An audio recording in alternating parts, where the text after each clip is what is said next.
Okay, so tonight I'm going to talk about molding and sand casting a little bit. And I would actually be doing a cast tonight, except I returned the torch that I was using. So the first thing I'm going to talk about is what I'm using to cast with. And set you up here. Here we go. Okay, so the mixture that I'm using is silica sand and bentonite clay. And bentonite clay is a powder. It's a clay. It's a volcanic clay that reacts with water to kind of create like like slime. It's pretty interesting how it works. But it's used to seal wells and ponds and dams and such like that. And it has a very interesting response that I would show you if I had some water on me, but I don't. Anyways, these are the main two ingredients here. And what I used was about a 30 to 68% mix, okay? So 30 to about 68% sand and bentonite clay. And then the rest was just a little bit of water that I mixed together until it held its shape. So, what does that look like? Okay, here is our actual molding sand. You can see that the color is a lot different, and that is created just by the addition of water. And what that does is allows the sand to hold a shape, and it should be easily hold together, and yet break cleanly apart when you want it to. All right, so let me toss that on the floor and toss this back in my bucket. To keep it fresh, I just store it in a bucket. It's just a regular 5-gallon bucket. I do not even put a lid on it. I just put this piece of corian over top of it. And that keeps it clean and nice enough.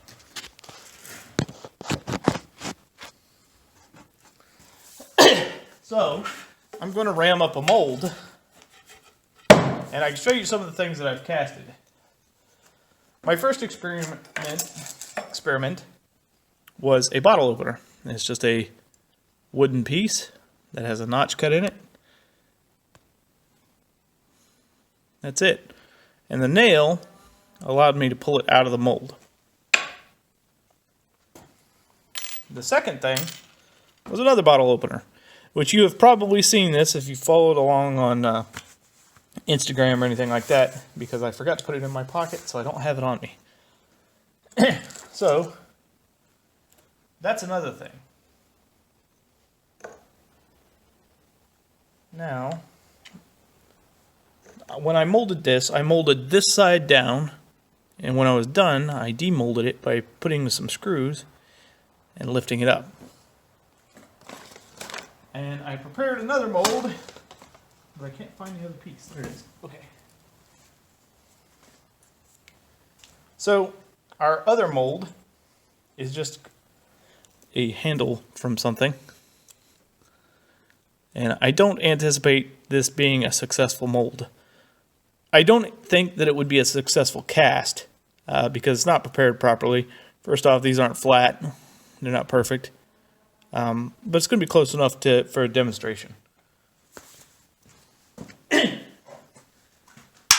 The next thing we need is flasks. A flask. And a flask is made of two parts. A cope and a drag. And I may have my terminology absolutely ass wrong.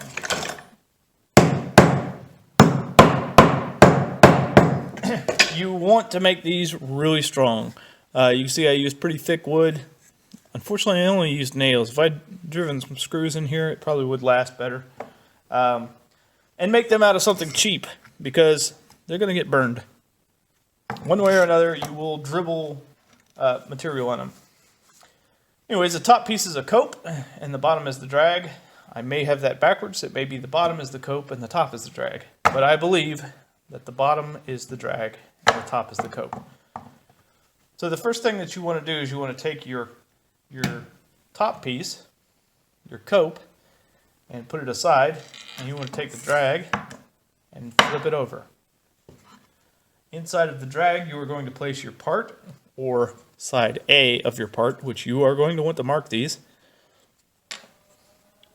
But before you do that, you're going to want to dust it with some talc or chalk.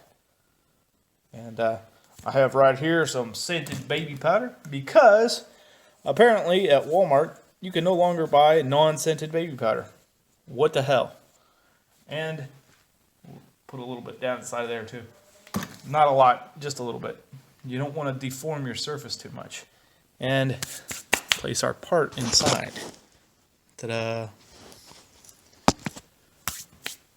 Then you want to sift or riddle your material over top of it, which I don't actually have a riddle in the shop. I have a set, but they are not for this. And so what I do instead is I take a piece of screen, and this is bronze screening, don't judge me, and we just work it in over top of it. And this is so that your casting sand, your green sand, lays really, really tight to your part, to your pattern.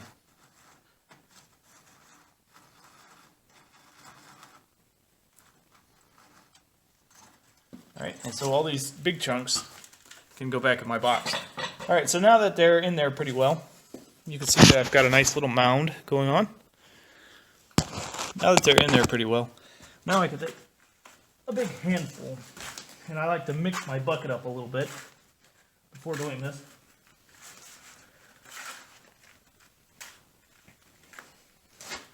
Take a big handful and slowly kind of let it dross into there.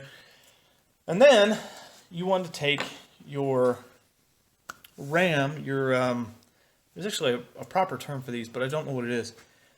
But you want to put it in there. Now, a proper one has one end, it's kind of pointed like a wedge, and a flat end. The reason this is because that wedge end drives into the sand and forces it sideways. And that's really important because you want to force into the wedge, not onto it. Otherwise, you create layers like a sandwich, as opposed to nice compacted sand. Excuse me. I don't have one. I'm going to make one. I've actually grabbed some oak out earlier because I wanted to make some today, but I got busy, so yeah, that didn't happen. That's normal stuff, and you know, it is what it is. So what I'm going to do is I'm going to take this. It's just some piece of mahogany I've got laying around, and I'm going to cut a wedge into the end real quick. It won't take but a second. And it's actually tempting to use one of the sanders to do that. I will be right back. And we'll do that.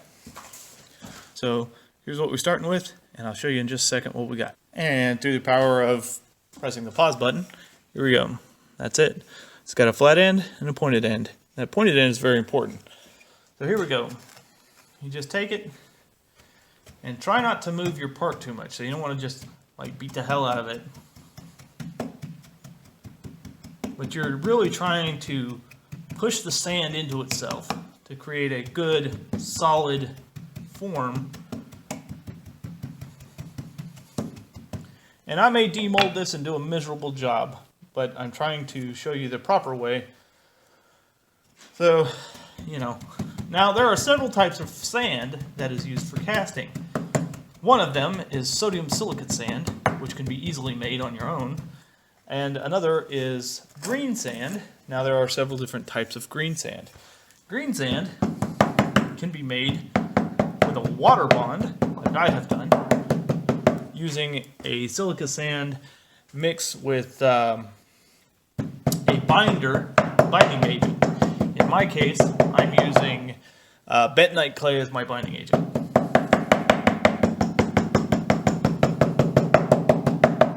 Now, I could make these round so that I have a nice comfortable handhold, and this will be a good ramming hammer or whatever the hell they call it.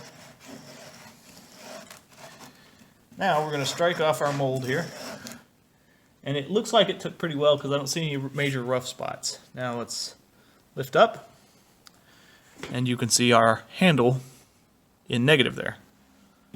So we're going to set this right here just for a second, very carefully, trying not to jar it, and scrape our remaining sand into the container once again. Now, the next thing that you're going to do, you are going to place your cope, your drag, sorry, whichever one is the bottom one. I'll figure this out eventually. Down here, and I could place a core inside to fill that hole. You see there's a line right there. That's where the bolt ran through this part. But I'm not prepared for that, so we're going to take our brush and just lightly brush it. There we go. A little bit of talc. Now, you really want fragrance free for this, and I'm going to do this a little bit heavily because I like to have this work out for me, because since I'm doing an explanatory video, yeah, so we're just going to talc this heavily, make sure there's no rough spots, and then place it right there where it's supposed to go.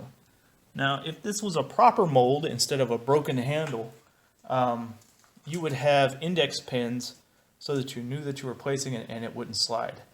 I'm hoping that it doesn't slide anyways because of it sitting inside of a break.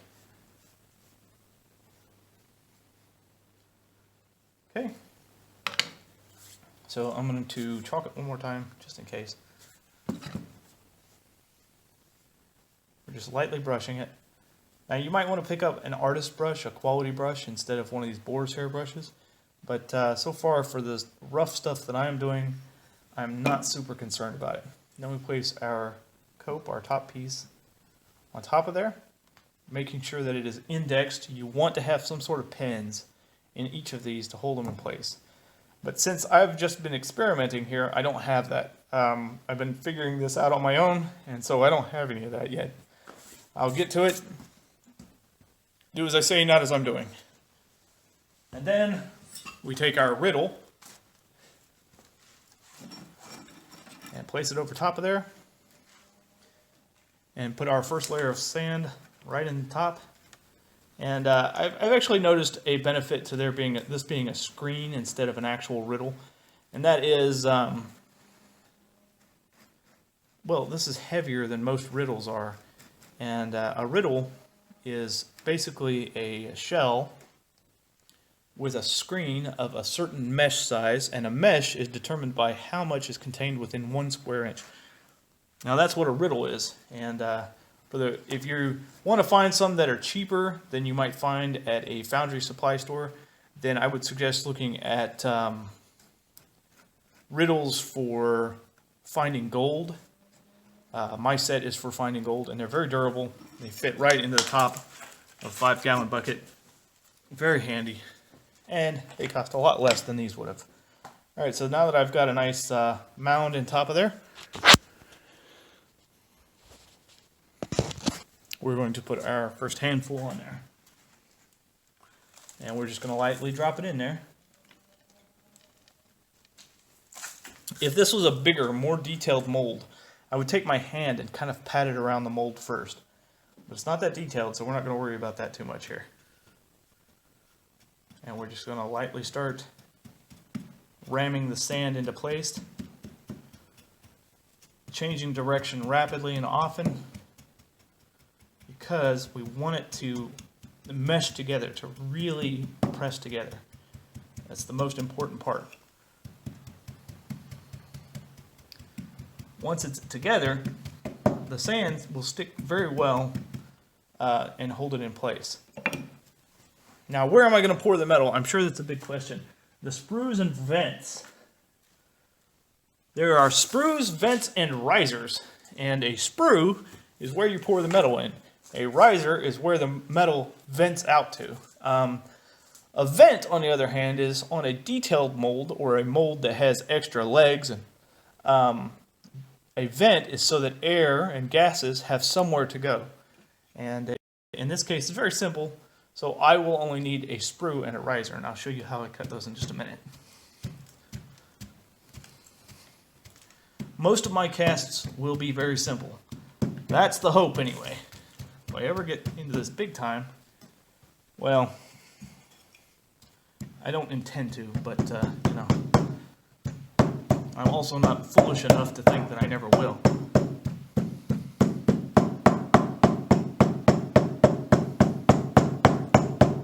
Alright, so I'm going to put down another layer because that's not quite enough.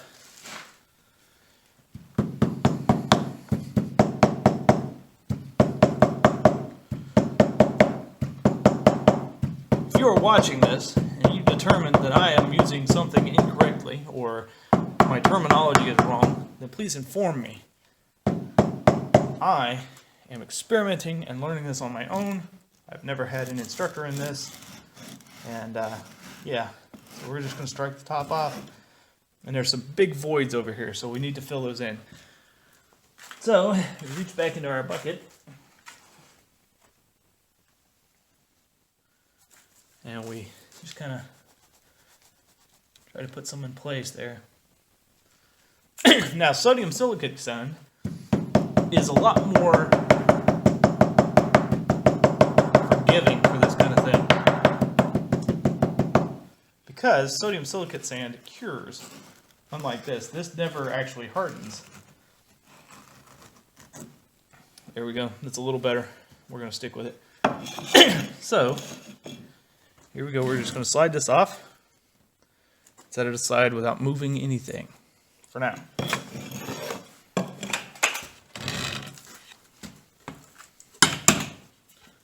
There we go. Now, to see how we've done, see how carefully I'm handling this. It actually can take a little bit of shock. It's not super delicate, but still trying to be careful because, again, I made everything myself. So, it's not really tried until it's proven. We're going to lift it up. And there are our two pieces. Now, this is again why you would want an indexing pin of some sort. Because once I pull these two parts out, there's no way to guarantee that I've put them together correctly. Now I'm not worried about that because this handle was split off so that I could make another part. I'm not super concerned about it. So here we go. I just dumped it into my bucket so that any loose sand has somewhere to go. To get these out, ideally I would have put a hole in each one and used a screw to get them out. But I didn't do that. So we're just going to have to hope and pray. But before we do that, we need a sprue and a riser. So we're going to take this file and cut a sprue and a riser. And the way I do that is I just take and position it somewhere and push it down all the way through. Okay, that would be our sprue, and this would be our riser. And so not perfect, so not worried about it. As you can see, it's gone through to the other side, and it actually pushed some of that out. The better way to do this is to use a tube and more or less cut it than pushing it through. So we're just going to push this through, continue pushing it through very carefully. And I could tell that the backside has burst out, but I'm not super concerned about it. Again, this is just a demonstration of an experiment. It's not even, I'm not going to pour this or anything. Okay. Now that we've pushed our sand out, we've got a great big funnel on the other side because some of the sand pushed out. See those big funnels? Normally you would have to scoop those out with a spoon or something. But again, here I'm just showing what can be done. Alright, so I would try to pull these out and they may break my mold. And I'm aware of this.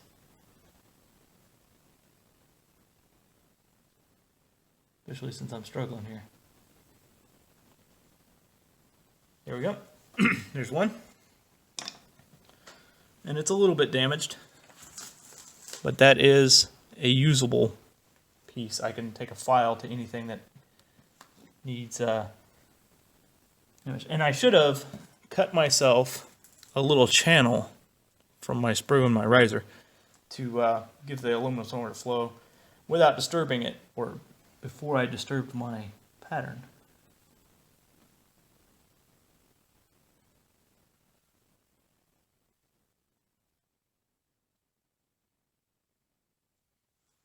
There we go, there's number 2. And we're just going to take it and turn it upside down over our bucket. And we have our piece almost ready to cast. I still have to cut some channels for this. So let's put this so where you can see it. And I'm rotating these so that they're still facing the right directions.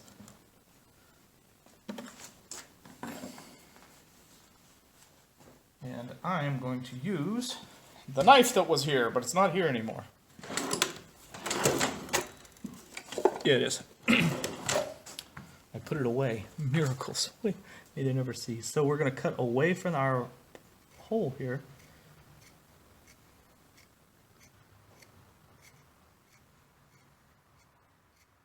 And into our sprue, our riser, sorry. And then we're going to go from the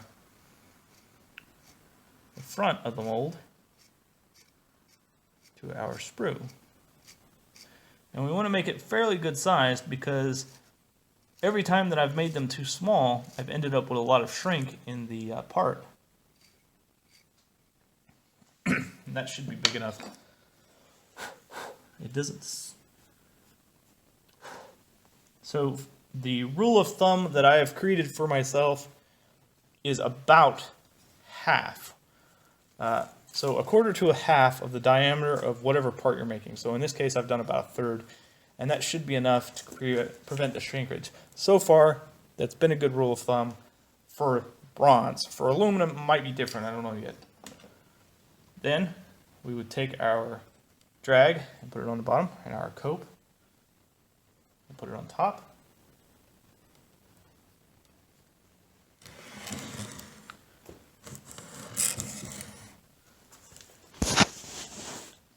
And we should clamp them together somehow, or put weights on top to prevent them from sliding apart.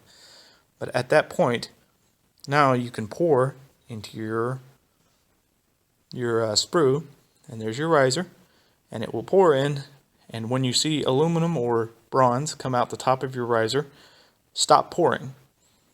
If these are big enough, when the part finishes cooling, which won't take as long as you might think, then what will happen is you'll be able to pull it out and you will have a part that does not have any shrink in it at all. That's it. That's how we ram a mold. Now, in the next few days, I will try to make some proper flasks so that you can see how to properly do that. Here's our ramming hammer. It's very simple to make. It's just a piece of hardwood. This is mahogany in this case. It's not super necessary, but you would want to put a wax finish or a polyurethane finish or something like that on it, just to prevent any material from being pushed into the grain. And this grain is very tight, so I don't have to worry about that too much. And then it's got a flat side and a pointed side. And again, this is where you ram with, and this is for the top a little bit. This just helps even it out before you strike it off. And striking it off is when you strike it flat and level with the top of the mold. That's it. All right, guys. I hope you learned a little bit. I know I did. I'm looking forward to making myself a better flask and learning whether I'm using cope and drag wrong or just interchangeably. And I'm looking forward to pouring another mold in the coming days. All right, thanks, guys. Have a good night.